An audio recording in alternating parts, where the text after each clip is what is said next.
From a fast food burger flipper to the hottest celebrity chef around, Richard Blais has been on quite the journey to stardom, and this is how he did it.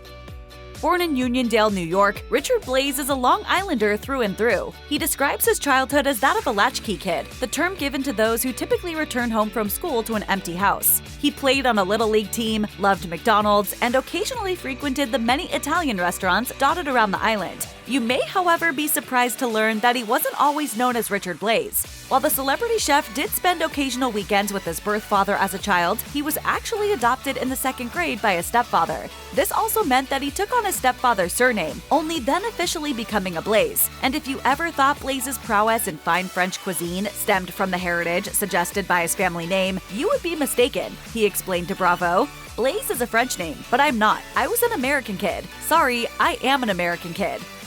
McDonald's wasn't just an occasional indulgence for Richard Blais as a child. In fact, he's recalled visiting his local McDonald's every time his Little League team won a game, or when his mother didn't feel like cooking, which was pretty often. He told Mashed, "My mom, who was not a great cook, was cooking from cans in the microwave and the freezer. I'm always trying to sort of honor the fact that a lot of chefs may have grown up on their parents' farm or whatever their story is, but not me." Instead, Blais grew up eating a combination of fast food, microwave meals, and other processed yet convenient dishes that were easy to access. As he told Esquire, "I'm not exaggerating when I say that I would eat Cookie Crunch cereal with heavy whipping cream for breakfast, ham and cheese sandwiches stuffed with potato chips, a great snack." With nobody around to teach him the basics of nutrition, Blais wasn't the healthiest of children. It's partly for this reason that he is now so passionate about supporting the children's charity Alliance for a Healthier Generation, pointing to its Healthy Schools program as a particular highlight. In case you hadn't noticed, McDonald's played a significant role in Richard Blais's youth. After a childhood spent frequenting the fast food chain, Blais secured a job at McDonald's at the age of 14. While he initially joined on the counter side, he quickly grew tired of wearing a name tag and visor. He also lived through a variation of every teenager's worst nightmare by being forced to serve his crush within his first hour on the job. Perhaps unsurprisingly then, Blais decided to ditch the counter for the kitchens. According to his own recollection, this was not only where the cool kids worked, but where Blais would also get to reap the benefits of a free 20-piece box of nuggets at the end of every shift. It was in those kitchens that Blais took on his first professional cooking job, McDonald's in-house poissonnier. It's a very important position at a fast food hamburger restaurant that arguably has one seafood item. Or to put it simply, he was in charge of cooking the Filet-O-Fish sandwiches. It was there that Blais got to grips with the basics of working in a kitchen. He also began experimenting with food. He told Mashed, "The first batch of Filet-O-Fish sandwiches that I served when I was 14, I forgot to put the top buns on them, so I was being avant-garde well before I knew that was my actual calling in the kitchen, but it was pretty chaotic." In the years after his time working at McDonald's, Richard Blais studied at the CIA. No, not that one, the Culinary Institute of America. As part of his program, he undertook on-the-job training at Thomas Keller's famous French Laundry restaurant in Yountville, California. He wasn't the only future big name doing so, as Blais worked alongside restaurateurs Grant Achatz and Eric Ziebold, whose restaurants currently hold 2 Michelin stars. The years after graduation were equally impressive for Blais. After a stint teaching fish fabrication and cookery at the CIA, he took a job working beneath renowned French restaurateur Daniel Boulud. He later moved on to train at Alice Waters' restaurant, Chez Panisse, and the now-closed El Bulli under Ferran Adrià, who racked up 3 Michelin stars for the iconic restaurant in Spain. By the time the 2000s rolled around, Blais had racked up enough experience to secure an executive chef position at Fishbone in Atlanta, Georgia. Cracking showbiz is no small feat, and yet Richard Blais did it almost entirely by accident. After years of refining his talents with some of the world's top chefs, the first step towards becoming a household name was when Blais applied for Top Chef. During his stint on the show, he endeared himself to viewers with his unique interest in liquid nitrogen, but didn't quite manage to clinch first place. This was followed by a string of appearances on a number of other TV shows. Blais also returned for Top Chef All-Stars, which he won. Most recently, Blais shared coaching and judging duties with Gordon Ramsay and fellow Top Chef alumnus Nyesha Arrington on Next Level Chef. While this may track as a standard career path to celebrity chef stardom, Blais has insisted that he never intended to take it. I never got into it to Right. be in front of a camera or to cook competitively or judge or host TV shows. It just happened naturally. Regardless of his intentions, it's clear that Blais paid his dues to become the celebrity chef he is today.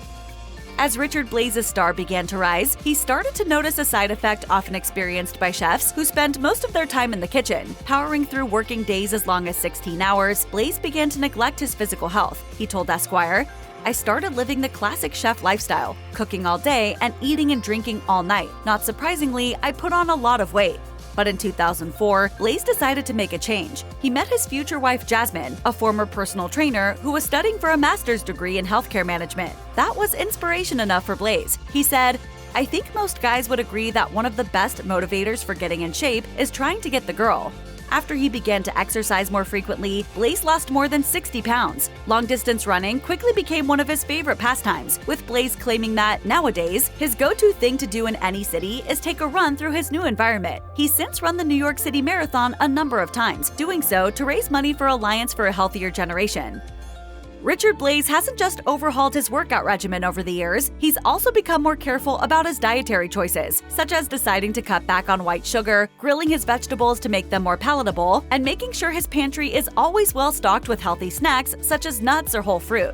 My love of exotic and tropical fruits really comes for me looking for hair inspiration.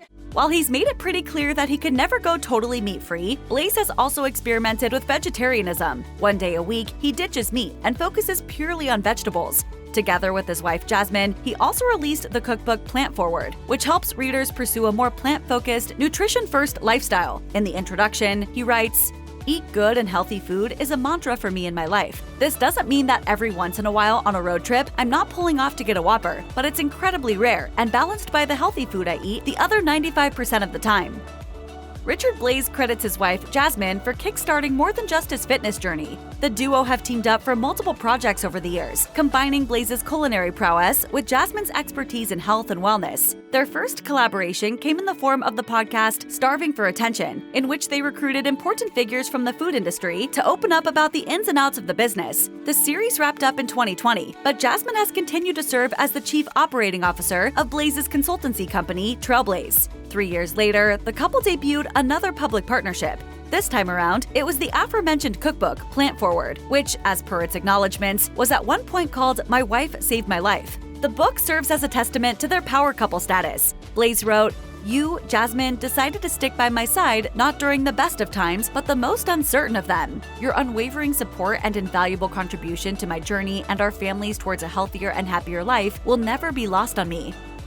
Today, Blais is a renowned chef, complete with his own collection of acclaimed restaurants. At present, he operates 4 establishments: California English in San Diego, 4 Flamingos in Key West and Orlando, and Ember and Rye in Carlsbad, California. He also founded and invested in San Diego's fine dining spot Juniper and Ivy, plus multiple outlets of the casual fried chicken eatery, the Crack Shack. But Blais doesn't appear to be done just yet. In March 2024, the chef revealed that he'd signed a deal to more than double his current lineup of restaurants by opening 6 new locations in Scottsdale, Arizona. These include an Italian-American restaurant, a sushi and Spanish tapas bar, an eatery focused on Southwest-style grilling, a poolside snack spot, and a separate poolside burger joint. Scheduled to debut in fall 2024, these come as part of a $110 million rebranding of the Hyatt Regency Scottsdale Resort and Spa at Gainey Ranch. He also owns Blais, a culinary consulting group through which he lends his expertise to designing and launching restaurants nationwide.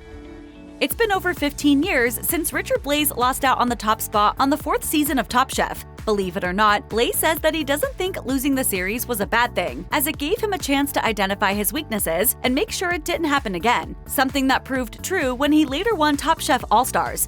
Jazmin. What? I won Top Chef. What? I won Top Chef.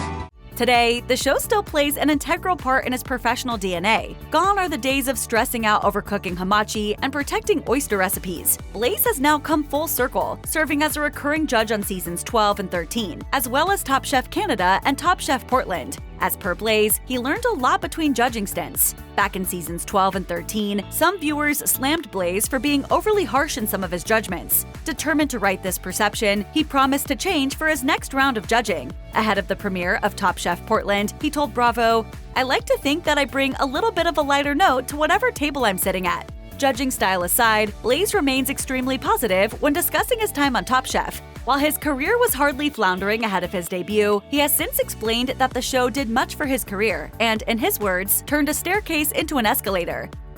Though he has plenty of fans, not everyone appreciates Richard Blais's cooking. After becoming a father to daughters Riley and Embry, Blais realized that it took a lot more than professional culinary training to impress his children. He told Fatherly, Most people would think that my kids would love my food, but that is not often the case. They love simple pasta dishes. We cook a lot of spaghetti and meatballs, and like traditional sort of New Yorkie Italian dishes, and they love it.